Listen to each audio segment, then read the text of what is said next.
Blood pooled on the linoleum floor, yet the supposedly timid rookie nurse didn't even flinch. For weeks, arrogant doctors treated her like a helpless child. They had absolutely no idea the quiet girl fetching their coffee was a highly decorated war hero, until heavily armed Marines breached the ER doors. St. Jude's Medical Center in downtown Chicago was a meat grinder. As a Level 1 trauma center, it saw the worst of the city's carnage, chewing up ambitious young medical professionals and spitting them out, hollowed and exhausted. The hierarchy here was carved in stone. The attending physicians were gods. The veteran nurses were their high priests, and the rookies, the new hires fresh off orientation, were essentially invisible, serving only as glorified fetching dogs. Clara Jenkins was by all appearances the lowest on the totem pole. At 28, Clara possessed a small, unassuming frame. She kept her sandy blonde hair tied back in a messy, practical bun and wore scrubs that always seemed a half size too large, effectively swallowing her posture. She spoke softly, kept her head down, and never argued when the senior staff barked orders at her. To the rest of the ER staff, she was just another wide-eyed civilian who had somehow stumbled into the high-stakes world of emergency medicine, likely to wash out before her 6-month probation was up. "Jenkins, I needed that arterial blood gas kit 5 minutes ago." Dr. Harrison Miller's voice cut through the dull hum of the emergency room like a serrated blade. Dr. Miller was Saint, Jude's golden boy, a brilliant but notoriously arrogant attending physician who viewed his nursing staff as slow, inconvenient obstacles. He stood over a groaning patient in trauma bay, his arms crossed over his chest. "Right here, doctor," Clara murmured, stepping out of his blind spot and placing the prepared ABG kit perfectly on the stainless steel Mayo stand. She had anticipated the request before he even made it, recognizing the patient's rapid, shallow breathing and bluish nail beds, but she didn't point that out. Miller snatched the kit without looking at her. "Next time, try to anticipate the needs of a crashing patient instead of daydreaming at the nurse's station, and fix this IV line. It's sloppy." "Yes, Dr. Miller," Clara replied evenly. She stepped forward to adjust the IV, her fingers moving with a terrifying mechanical efficiency that no one seemed to notice. As she smoothed the Tegaderm dressing, her sleeve rode up just enough to reveal the edge of a thick, jagged burn scar wrapping around her left forearm, a souvenir from a world entirely foreign to the sterile, climate-controlled halls of St. Jude's. Head nurse Brenda Walsh, a 50-something woman with sharp eyes and a perpetually sour expression, watched Clara from the central desk. Brenda had seen hundreds of Claras come and go. She mistook Clara's silence for fear and her lack of pushback for weakness. "Don't let him get to you, sweetie," Brenda said condescendingly as Clara walked back to the desk. "Dr. Miller is tough, but this isn't a clinic in the suburbs. If you can't handle a little yelling, you're not going to survive the winter here." "I'm fine, Brenda. Just focusing on the protocols," Clara said, keeping her voice light and harmless. She didn't tell Brenda that Dr. Miller's yelling felt like a soft lullaby compared to the deafening roar of incoming mortar fire. She didn't mention that the stress of a busy Tuesday morning in Chicago was nothing compared to the adrenaline of holding a fellow soldier's severed artery closed in the back of a blacked-out transport helicopter over the Alhasaka province. Clara wasn't just a nurse. Before she quietly disappeared into civilian life, she had been a Fleet Marine Force, FMF Navy corpsman. To the United States Marines, she had deployed with on 3 classified highly kinetic tours. She wasn't sweetie or rookie. She was Doc. She had operated in environments where medical supplies consisted of whatever was in her drop-leg pouch and lighting was provided by the muzzle flashes of incoming enemy fire. She had received the Silver Star and a Purple Heart, both currently gathering dust in a shoebox under her apartment bed. She had taken the job at St. Jude's because she wanted the anonymity. She wanted the mundane. She wanted to heal people in a place where the floor was clean and nobody was actively trying to kill her. She was perfectly content letting Dr. Miller and Brenda think she was a fragile novice. It kept expectations low and allowed her to fade into the background.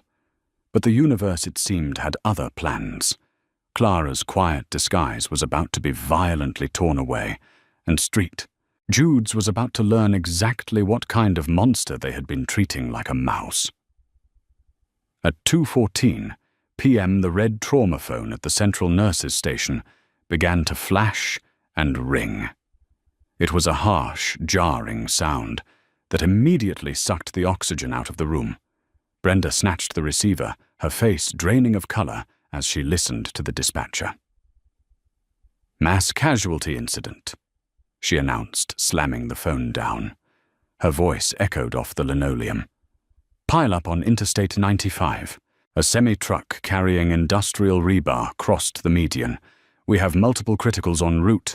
ETA is 3 minutes. Clear all trauma bays." Now, the ER erupted into organized chaos. Dr. Miller snapped his fingers, aggressively directing the residents. "I want portable ultrasounds in bays 1 through 4. Type and cross-match protocols initiated. Jenkins," he pointed a finger at Clara, "stay out of the way. Manage the minor lacerations in the hallway. Do not step foot in the trauma bays unless I explicitly order you to. I can't have you freezing up." Clara simply nodded, her expression entirely neutral. "Understood." 3 minutes later, the double doors of the ambulance bay blew open, and hell rolled inside. Paramedics rushed in, shouting vital signs over the cacophony of groaning patients and blaring monitors. The smell of copper diesel fuel and raw panic flooded the air. Clara stood by the hallway, efficiently wrapping a minor head wound for a dazed driver, but her eyes scanned the room with predatory focus. She was involuntarily slipping back into the zone, a detached, hyper-focused state of triage that had kept her alive overseas. Paramedic Jason Reynolds burst through the doors, pushing a gurney completely soaked in blood. On the stretcher lay a man in his late 20s, his chest a mangled mess of bruised tissue and deep lacerations. Blunt force trauma to the chest steering column crushed him, Jason yelled, locking the gurney into Bay 4. "BP is 70, over palp heart rate is 140, and climbing oxygen saturation dropping to 82%. Dr. Miller rushed over, snapping on gloves.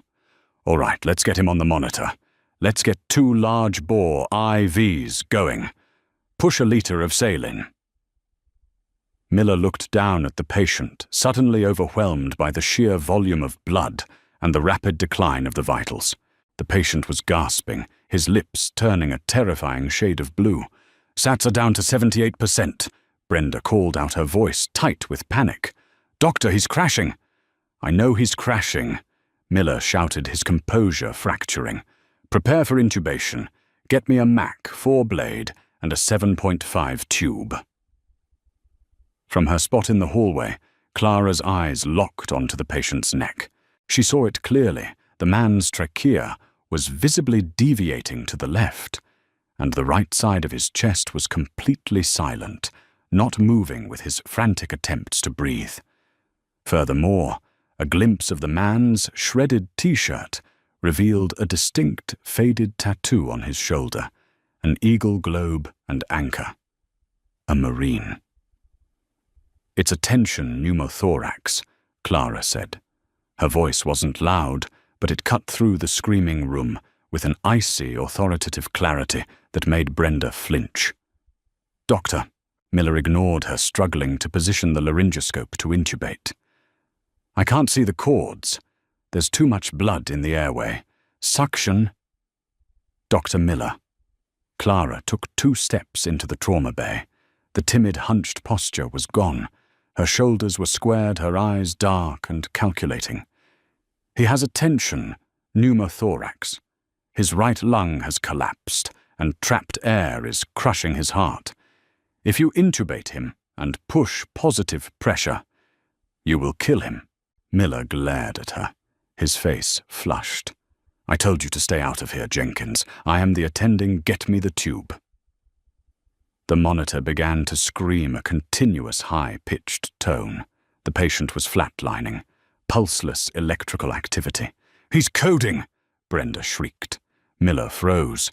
For 3 crucial seconds, the brilliant Dr. Harrison Miller looked down at the dying man and completely locked up.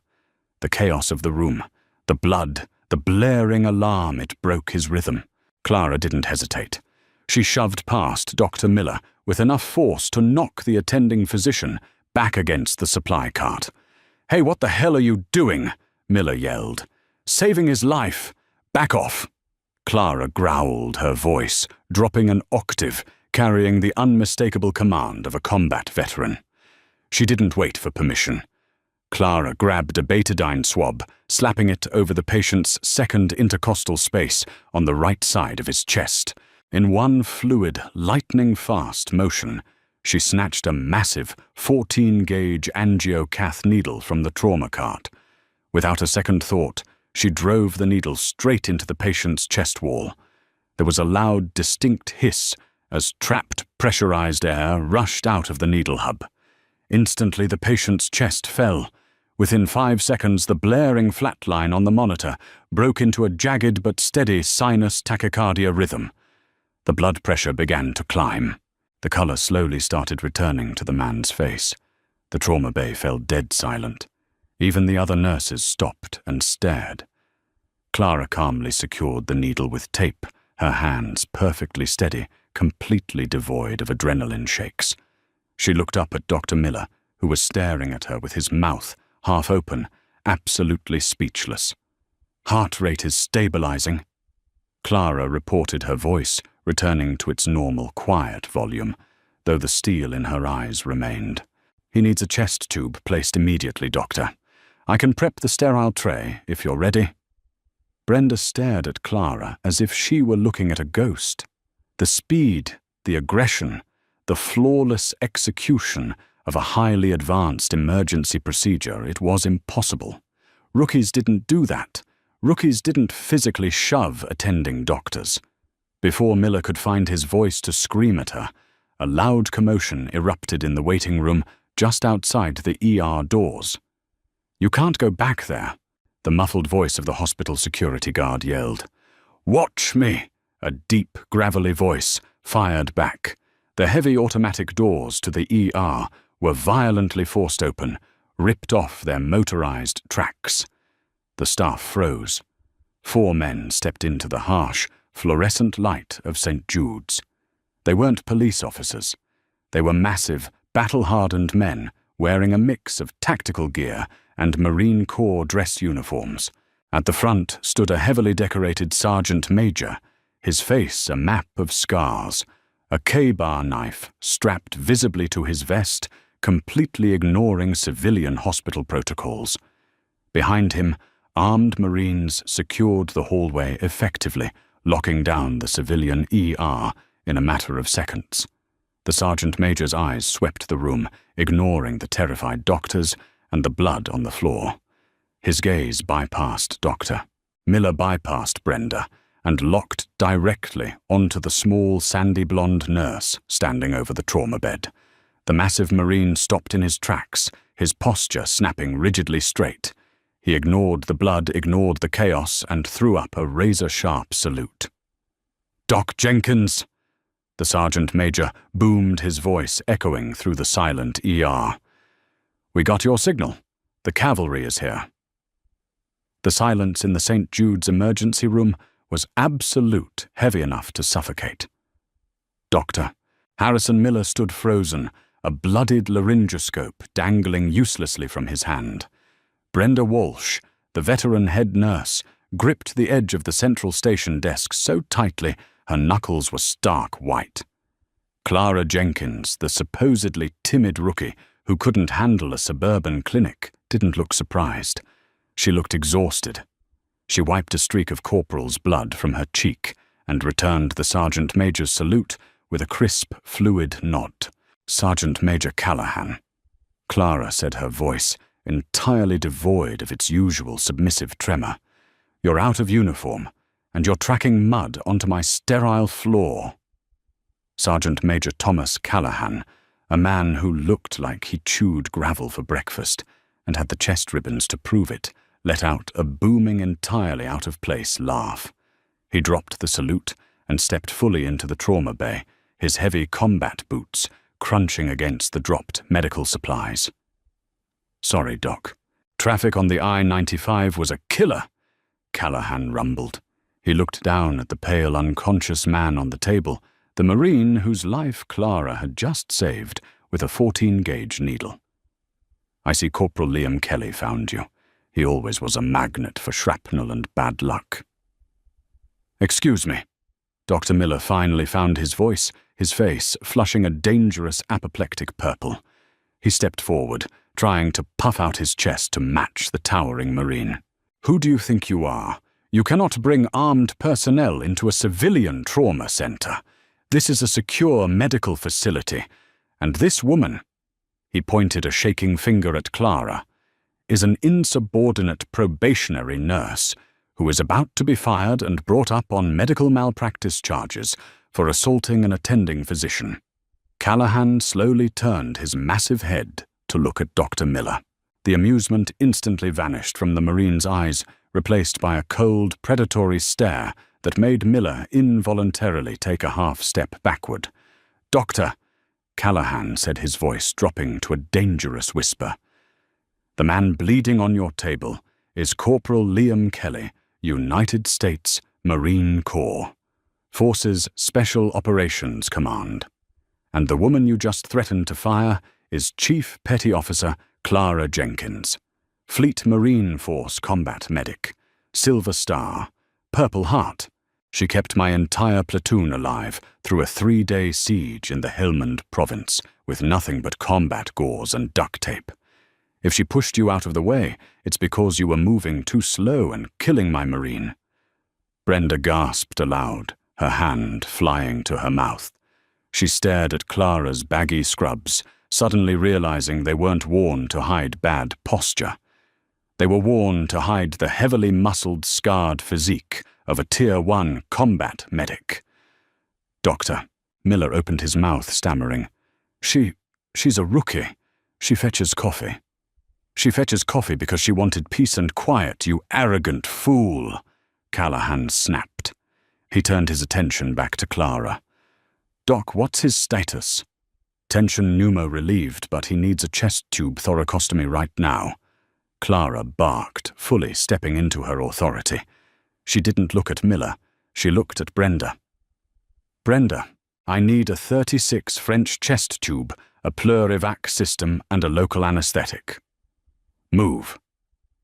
For the first time in 20 years, Brenda Walsh didn't argue or delegate.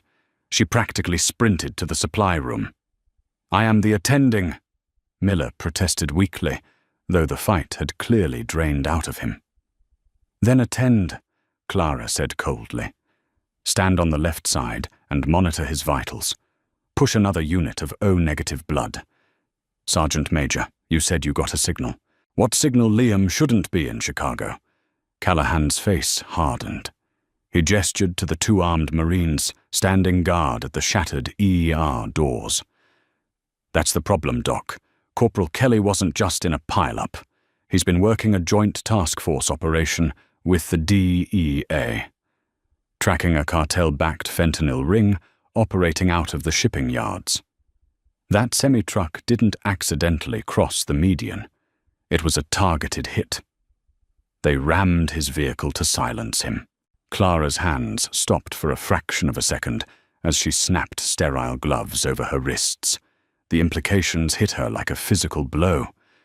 If they wanted him dead, Clara said, her eyes meeting Callahan's, they aren't going to let an ambulance ride stop them.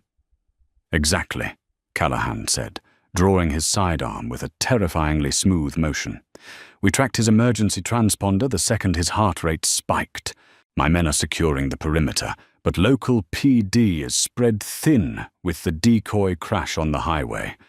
We treat this hospital as a hostile environment until he's extracted.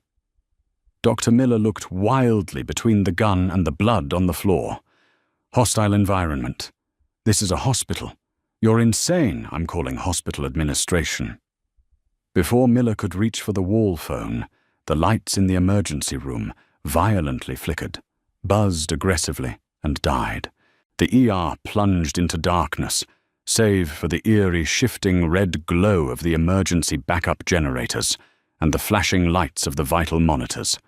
A collective scream echoed from the waiting room down the hall. "They cut the main power grid," Callahan growled, racking the slide of his pistol. "They're here!" Panic erupted in the hallways. Nurses and patients scrambled blindly as the sound of shattered glass echoed from the ambulance bay entrance. "Marines, hold the fatal funnel at the double doors!" Callahan barked into his tactical radio, moving to use the heavy steel doorframe of Trauma Bay 4 as cover. "Dr. Miller!" Clara shouted over the noise. Miller was backed into a corner, trembling, his medical bravado completely stripped away by the reality of raw, uncontained violence. "I need you to focus. Hold pressure on Liam's right femoral artery. He's bleeding out from a secondary laceration. Do it now, or he dies." Miller hesitated, terrified, but the sheer force of Clara's command broke through his panic. He dropped to his knees beside the gurney, pressing his hands hard into the Marine's thigh. Brenda returned, sliding across the blood-slicked floor, clutching the chest tube tray like it was a newborn baby. "I got it, Clara, I got it. Set it down. Flashlight Brenda. Shine it on his intercostal space," Clara ordered. Gunfire erupted down the hall, the loud, deafening crack of a shotgun, answered by the disciplined 3-round bursts of Marine M4 rifles. The smell of cordite quickly overpowered the scent of copper and antiseptic. Clara ignored the gunfire. It was muscle memory now. The chaos of the Chicago ER faded, replaced by the familiar, terrifying symphony of a war zone. She made a sharp incision between Liam's ribs with a scalpel, ignoring the blood welling up over her gloves. She pushed a curved Kelly clamp into the pleural space, widened the hole, and smoothly fed the thick plastic tube into his chest cavity. "Tube is in.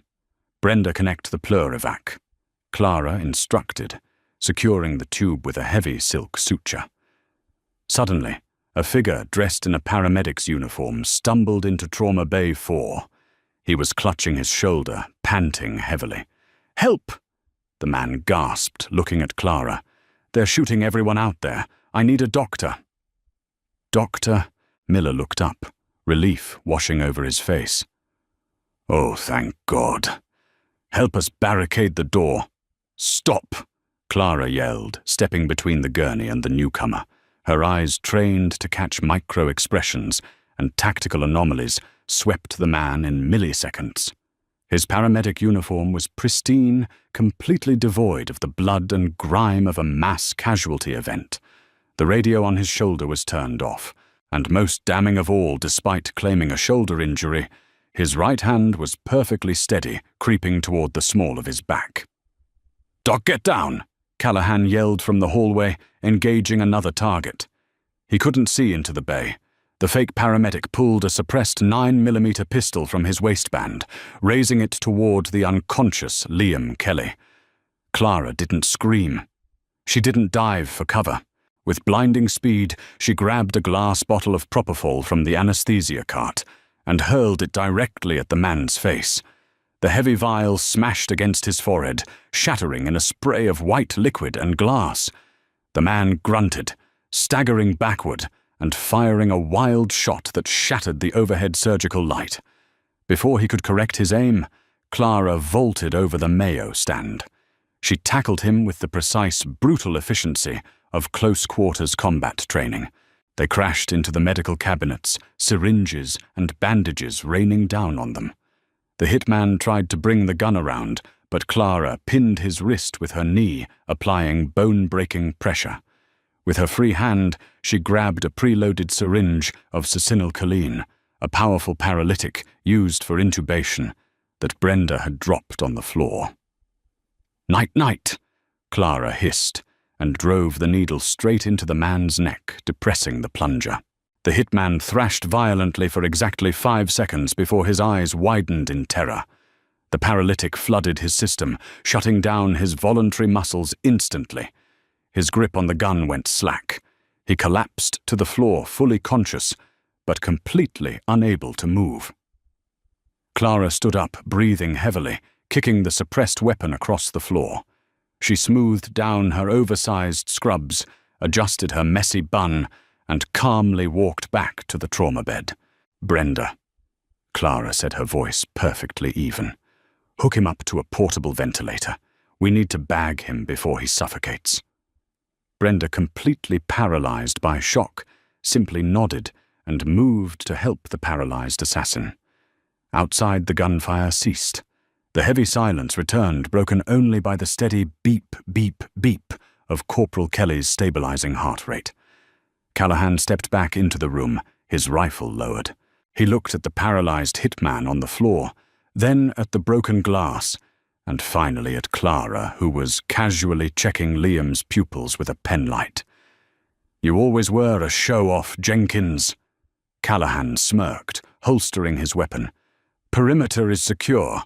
Police SWAT is moving in to take out the trash. Medevac chopper is landing on the roof in 3 minutes to transfer Corporal Kelly to a secure military black site." "Doctor."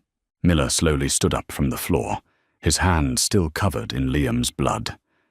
He looked at the hitman, he looked at the sergeant major, and then he looked at Clara.